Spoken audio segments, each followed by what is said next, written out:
আলাইকুম। কেমন আছেন প্রিয় দর্শক ভাইরা? আজকে কিছু কথা বলবো যে আমরা এত অহংকার দেখাই কেন, এত গরিমা দেখাই কেন।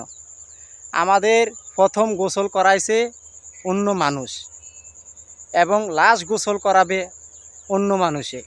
তাইলে ভাই আমরা এত কিছু নিয়ে এত অহংকার করি কেন, এত দেমাক দেখাই কেন? হ্যাঁ, আসলে এই যে আমরা যে দেমাক দেখাই, এত অহংকার দেখাই, এইসব গরিমা থাকবে না। আমাদের প্রথম গোসল করাইছে অন্যজনে এবং লাশ গোসল করাবে আরেকজনে। এইটাই তো ভাই নিয়ম। তা আমরা সবাই একত্র হয়ে মিলেমিশে থাকতে চাই, কারোর সাথে কোনো ঝগড়া করতে চাই না এবং বিভেদ করতে চাই না, কারোর সাথে দ্বন্দ্ব করতে চাই না। আসুন আমরা সবাই একে অপরকে মুসলমান ভাই ভাই, হ্যাঁ, আমরা একে অপরের বিপদে ঝাঁপিয়ে পড়ব, হিংসামি করব না।